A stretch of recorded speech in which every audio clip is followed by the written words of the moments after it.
പർവ്വതങ്ങൾ ഛിന്ന ഭിന്നമാകും. ചെക്കന്മാര് ശ്വാസം വിടാതെ അങ്ങനെ നിന്നു. ഉസ്താദ് പറഞ്ഞു മാത്രമല്ല കടല് ആളിക്കത്തും. ബേജാറാക്കാൻ എവിടെങ്കിലും പോണം. ഇതൊക്കെ കേട്ടപ്പോ ശാന്തമായ സൂചി വീണാ കേൾക്കുന്ന നിശബ്ദതയുള്ള ആ സദസ്സിൽ ഉസ്താദ് പറഞ്ഞു പത്രേ, അന്ന് അല്ലല്ലാത്ത ഒന്നും ഉണ്ടാവില്ല, അന്ന് അല്ലല്ലാത്ത ഒന്നും ഉണ്ടാവില്ല. അപ്പൊ പിന്നിലെ വെഞ്ഞിന്ന് ഒരു ചെക്കൻ സ്പീഡിൽ വന്നിട്ട് ചോദിക്കാത്തരെ, അന്ന് മദ്രസ ഉണ്ടാവുമെന്ന്. ഓന്റെ ബേജാർ എന്താണെന്നറിയാം, സദർ ഉസ്താദ് മരിച്ചിട്ടാണെന്ന് മദ്രസയിൽ പോയതിന്റെ കാത്തിപ്പ് എന്ന പോലെ ഈ പള്ളി പൊളിക്കുന്നു, JCB വന്ന് മഞ്ചേരി പള്ളിയുടെ മിനാരം പൊളിക്കുന്നു, മദ്രസ അവതാളത്തിലാകുന്നു. ഈ പ്രതിസന്ധി മുഴുവൻ വരുമ്പോ KT ജലീലും PT റഹീമും PMA സലാമും TK ഹംസാക്കയും Mappila സഖാക്കളും വന്നിട്ട് പിന്നിലെ വെഞ്ചിന്ന് വന്നിട്ട് ചോദിക്കുക, അന്ന് ലീഗ് ഉണ്ടാവുമെന്ന്. പാവം, നിങ്ങൾക്കൊന്നുകിൽ നാണം വേണം, അതല്ലെങ്കിൽ മാനം വേണം. അത് രണ്ടുമില്ലെങ്കിൽ നാണവും മാനവും ഉള്ളവർ കുളിച്ച കുളത്തിൽ പോയി ഒന്ന് മുങ്ങുകയെങ്കിലും വേണം എന്നേ സാന്ദർഭികമായി ഞാൻ പറയുന്നുള്ളൂ. ഞാൻ ചുരുക്കുകയാണ്. കേരളത്തിൽ ഭരണം കൊണ്ട് പൊറുതിമുട്ടിയ നിങ്ങൾക്ക് അടുത്ത തെരഞ്ഞെടുപ്പിൽ ചാൻസ് വരാനിരിക്കുന്നു അല്ലേ? ഇങ്ങനെ വിലക്കയറ്റം രൂക്ഷമായ ഒരു കാലഘട്ടത്തിന് മുമ്പുണ്ടായിട്ടുണ്ടോ? തക്കാളിപ്പെട്ടിക്കൊക്കെ ഗോദ്രജിന്റെ പൂട്ടിടേണ്ടി വന്നില്ലേ? മാറ്റിച്ചേരാ എത്ര രൂപയാണ്? 40 ഉറുപ്പ്യ തക്കാളിക്ക് വരെ വന്നില്ലേ? എന്റെ അമ്മനോട് ചോദിച്ചു, മാനേത് കിലോ 10 എന്ന് പറഞ്ഞ് വന്നിരുന്ന സാധനല്ലേ? ഞാൻ അമ്മാനോട് പറഞ്ഞു 2 കിലോ 10 തന്നിട്ട് വന്നിരുന്നു, വാരി കൊടുത്തിരുന്നു. ഈ വിലക്കയറ്റം രൂക്ഷമായ സമയത്ത് ഉമ്മനോട് ചോദിച്ചു, പിന്നെ തക്കാളി ചാറ് വെക്കാൻ എന്താ ചെയ്യാ? ഞാൻ പറഞ്ഞു, പഴയ മാതിരി നല്ല ഭരണം വേറെയാണ്, അതുകൊണ്ട് തൽക്കാലം എന്തെങ്കിലും 1 2 എണ്ണം എടുത്ത് ഇങ്ങനെ ഉപയോഗിച്ചാൽ മതി. ഉമ്മ പറഞ്ഞു, ഇതിന്റെ ഒരു ചൂരും മണമൊക്കെ വേണ്ടേ കുട്ടിയെ?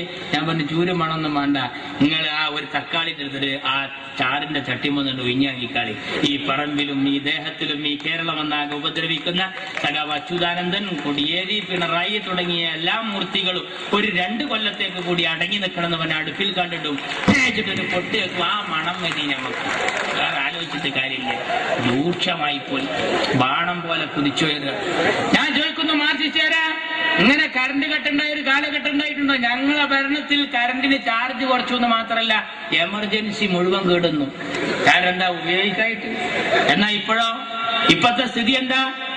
രാവിലെ കറണ്ട് പോണ്, ഉച്ചക്ക് കറണ്ട് പോണ്, വൈകുന്നേരം കറണ്ട് പോണ്, എന്നിട്ട് കറണ്ട് കട്ട് യശാമാരിവിന്റെ ഇടയിൽ. മാറ്റിച്ചേരതിൽ യഥാർത്ഥത്തിൽ കട്ട് ഏതാ? രാവിലെ പോയതാ, ഉച്ചക്ക് പോയതാ, വൈകുന്നേരം ഏതാണോ ഇതിൽ യഥാർത്ഥത്തിൽ കട്ട്? പണ്ട് ഒരു ഡോക്ടറെ അടുത്ത് നല്ല തടിയനായ ഒരുത്തനും പോയിട്ട് പറഞ്ഞു, ഡോക്ടർ അവിടെ ഇവിടെയൊക്കെ ഒരു വേദന ഉണ്ട്. ഡോക്ടർ പരിശോധിച്ചിട്ട് പറഞ്ഞു, ബേജാറാകണ്ട, ഭക്ഷണം ഒന്ന് നിയന്ത്രിച്ചാൽ മതി. ഡോക്ടർ എഴുതി കൊടുത്തു, രാവിലെ 2 ഇഡ്ഡലി, ഉച്ചക്ക് 1 കോരി ചോറ്, വൈകിട്ട് 2 കപ്പ് കഞ്ഞി. ഇത് കേട്ട് ഈ സാധു ആകെ മൊത്തം നോക്കി.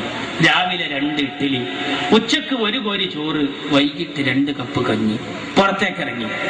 തീറ്റപ്രിയനായ ഇയാൾക്ക് സംശയം തീർന്നില്ല. വാതിൽ മുട്ടി.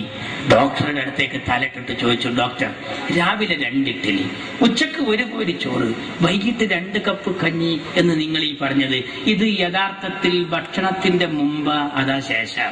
അതിനുള്ള ഭക്ഷണം മാറ്റിച്ചേരാ. രാവിലെ കറണ്ട് പോണ്, വൈകുന്നേരം കറണ്ട് പോണ്. എന്താ സ്ഥിതി? ആലോചിക്കണം സുഹൃത്തുക്കളെ, ഇവർക്ക് കഴിയില്ല. മാറ്റിച്ചു പാട്ടിക്കാർ റോഡൊന്ന് നന്നാക്കിക്കൂടെ? എന്റെ മുനീർ സാഹിബ് ആ റോഡ് നന്നാക്കിയപ്പോഴാണ് ഒരു വിദേശി വന്നിട്ട് ചോദിച്ചത്, ആരാണ് ഇവിടുത്തെ പൊതുമരാമത്ത് മന്ത്രി?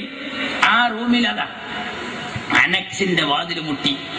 സൂര്യപ്രഭ പോലെ അത്തോളിയിലെ മുത്ത് CH-ന്റെ പുന്നാരമോൻ മുനീറിന് കടന്നു വന്നു. ആ വിദേശി പറഞ്ഞത് കേൾക്കണം, ലീഗ് വിരോധികൾ ആരെങ്കിലും ഉണ്ടെങ്കിൽ. എന്താ വിദേശി പറഞ്ഞത്? മോനെ മുനീറെ, നിന്റെ മുഖം പോലെ സുന്ദരമാണ് നാഷണൽ ഹൈവേ എന്നാ. മാറ്റിച്ചേരാ മോനെ മുനീറെ, എന്റെ മുഖം പോലെ സുന്ദരമാണ് നാഷണൽ ഹൈവേ എന്നാ. സഖാവേ, മുനീർ സുന്ദരനാ, ഓ വല്ലാത്തൊരു സംഭവമാണ്. അതേമാതിരി ഒന്ന് എന്റെ കൂട്ടത്തിലുണ്ടെങ്കിൽ എത്ര നന്നായിരുന്നു. ഇപ്പൊ ഈ മാറ്റിച്ചേരോട് ചോദിച്ചു നോക്കാണ്, എന്താ സഖാവേ റോഡ് നേരാക്കാത്തത്? മഴല്ലേ, മഴ. അപ്പൊ സഖാവേ എപ്പോഴും കറണ്ട് കട്ടാണല്ലോ, മഴ വേണ്ടേ, മഴ. ഏതാ വിശ്വസിക്കുക മക്കളെ? ഒന്ന് ആലോചിച്ച് നോക്കൂ. ഇങ്ങനത്തെ ഒരു ഭരണം കേരളത്തിൽ ഇതിന് മുമ്പ് വന്നിട്ടുണ്ടോ? ഏതെങ്കിലും രംഗത്ത് മെച്ചെന്ന് പറയാണ്ടോ? ഞാൻ ചുരുക്കുന്നു സുഹൃത്തുക്കൾ, ഒരൊറ്റ കാര്യം പറയാം. സ്കൂളുകളെ മുഴുവൻ ചൂതാട്ട കേന്ദ്രമാക്കിയില്ലേ ഇവര്? ബുക്ക് ബുക്കില്ലാതെ പഠിക്കുന്നൊരവസ്ഥ വന്നില്ലേ? പരീക്ഷക്ക് പോണ മക്കൾ ചോദിച്ചു, ഞങ്ങൾ ഇതുവരെ ബുക്ക് കണ്ടിട്ടില്ല, പരീക്ഷ എഴുതണം, എന്താ എഴുതുക? ഞാൻ പറഞ്ഞു, ധൈര്യമായിട്ട് പോയിക്കോളി, പെന്നിൽ മഷി ഉണ്ടോ, നമ്പർ ഇടുക, 1 2 3 4. ബുക്ക് വന്നിട്ടില്ല, വരൂല്ല, കിട്ടിയിട്ടില്ല, കിട്ടാൻ സാധ്യതയില്ല. ഇത്ര റാഹത്തുള്ള പരീക്ഷ അടുത്തൊന്നും വരില്ല, ഞങ്ങൾ ധൈര്യമായിട്ട് പോയിക്കോളി. എന്താ സ്ഥിതി എന്നറിയങ്ങള്?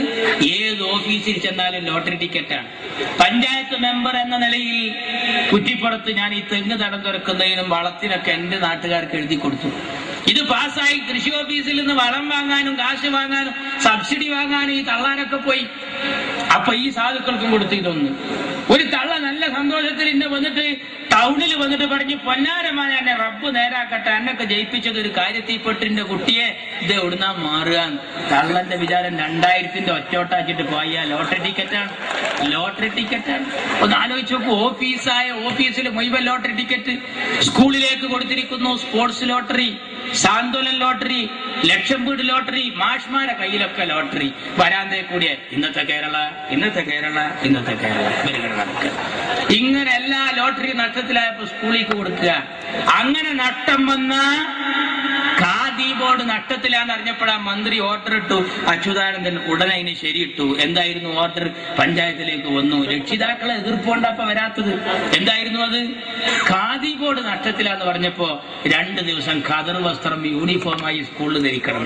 നോക്കാൻ നിങ്ങൾ നഷ്ടം വന്നതൊക്കെ സ്കൂളിലേക്ക് കൊടുക്കുക. ഇങ്ങനെ പോയാൽ ആ ദിനേശ് വീടി നഷ്ടത്തിലായ എന്താകും സ്ഥിതി? ഹെഡ്മാഷ് പോയി 2 ബണ്ടല് വീടി വാങ്ങിക്കൊണ്ടിരുന്നു, സ്കൂളിലാണ്ട് കൊടുക്കും. അങ്ങനെ നമ്മളൊക്കെ സ്കൂളിന്റെ അടുത്ത് പോയി നോക്കിയാൽ കാണാം 7 ബിന്നും 8 സിന്നും 9 F എന്നൊക്കെ ഒരു പുക ഇങ്ങനെ കൊണ്ട്. എന്താ സംഭവം എന്ന് ചോദിച്ചാൽ, ഈ പീരീഡ് ദിനേശ് പീഡിയ മക്കളെ കുടി പോയിട്ട് 5 വക്തിലും തോരുന്നോളി. Beverage corporation നഷ്ടത്തിലാകാതിരിക്കട്ടെ. അതും കൂടി നഷ്ടത്തിലായ നമ്മളെ മക്കളൊക്കെ കാട്രായി അടിച്ച് വരുന്ന വരവൊന്ന് ആലോചിച്ചോക്കാൻ.